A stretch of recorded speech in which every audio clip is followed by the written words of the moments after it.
part of that. Okay, guys, I want to transition to the Lions here, okay? Sure. Yeah. What is the strength of the Detroit Lions under Dan Campbell? It's the offensive line, right? The offensive line looked suspect, I would say, in the first half, even the first 3 quarters of the season opener against the Rams, before really wearing them down and playing well in the fourth quarter and absolutely in that overtime session.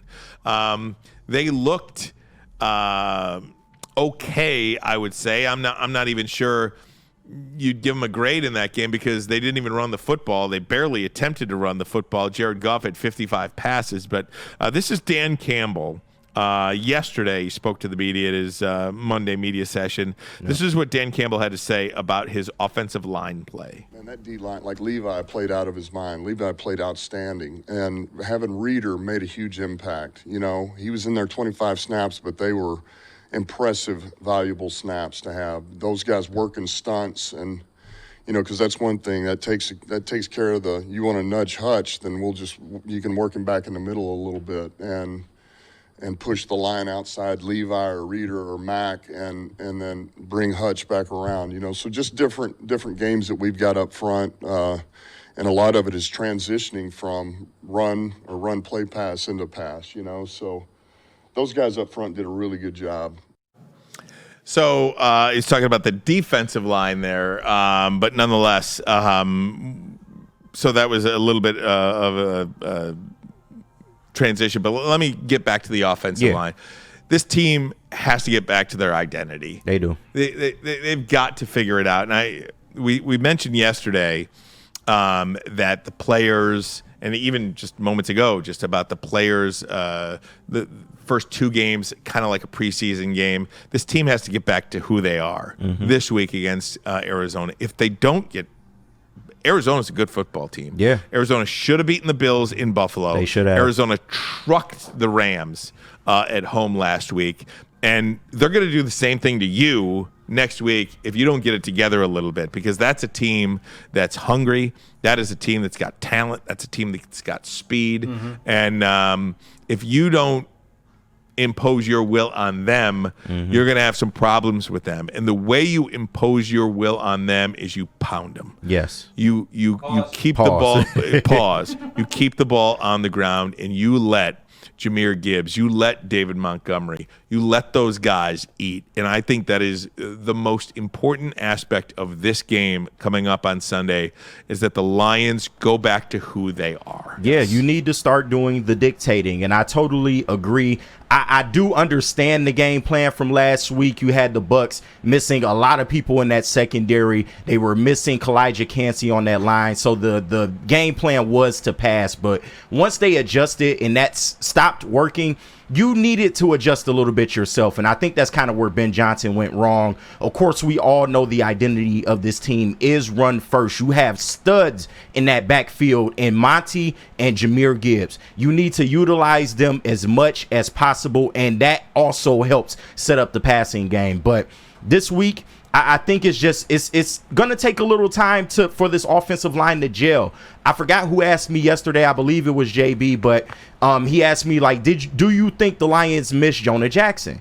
And I'm like, I wouldn't go to that point just yet. I do understand that Kevin Zeitler is primarily a pass protector, but he's not horrible in the run game. But the absence of Jonah Jackson in this run-first offense, maybe it's taking a little time for this offensive line to come all the way together. But I do feel like they will gel eventually. They have to find some kind of rhythm, because when the Lions don't have rhythm on offense, they are not the same as we've seen through the first 2 weeks. And Ryan, you do make a good point, because if you are going to be getting back to who the Lions are, that's all grit. Am I correct? Yeah, that's absolutely. Absolutely. That's right. So all grit, to me, is ground and pound. Pause. So the offensive line is definitely going to need to set the tone. And you can defensive game plan for a spectacular offense all you want.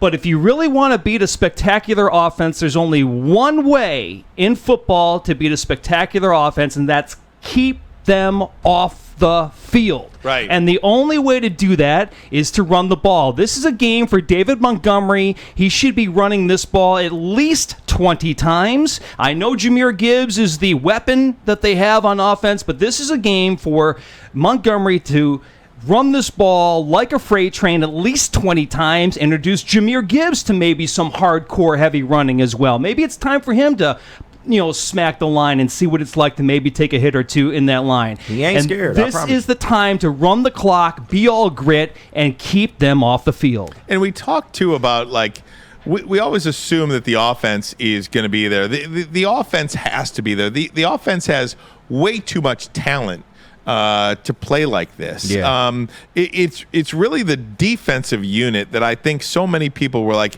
if the Detroit Lions could just get instead of being 32nd or 30th or 28th Right. defensively, if Get they to could 15. if they could just get to 15 in total defense, this is a Super Bowl championship team. As I look at the Lions' total defense through 2 games, ready? 1, 2, 3, 4, 5, 6, 7, 8, 9, 10, 11, 12, 13, 14.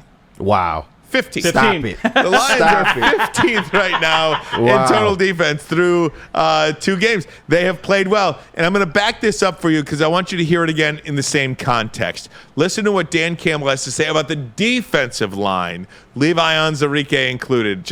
I'm going to play it again just so it's in the proper context as you're listening to it. That D-line, like Levi played out of his mind. Levi played outstanding. And having Reeder made a huge impact. He was in there 25 snaps, but they were impressive, valuable snaps to have. Those guys working stunts and, because that's one thing that takes care of you want to nudge Hutch, then you can work him back in the middle a little bit and push the line outside Levi or Reeder or Mack and then bring Hutch back around, So just different games that we've got up front. And a lot of it is transitioning from run play pass into pass, So those guys up front did a really good job.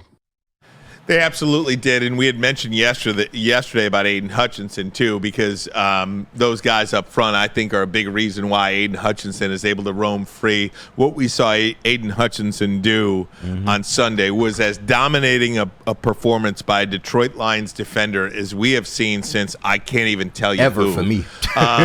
and somebody I forget who was. I think it was. One of the ESPN guys, Louis Riddick. It was Louis Riddick. Shout out Louis Riddick. Shout out to Louis Riddick. Louis Riddick tweeted over the weekend, remember when we were debating who should be the number 1 pick, Walker or Hutchinson? Nobody's really hearing anything from Walker. Yep. And, or Thibodeau for that matter. Or Thibodeau for that matter. And, of course, here's Aiden Hutchinson just trucking along. Here's what Dan Campbell had to say about his Lions defensive stud.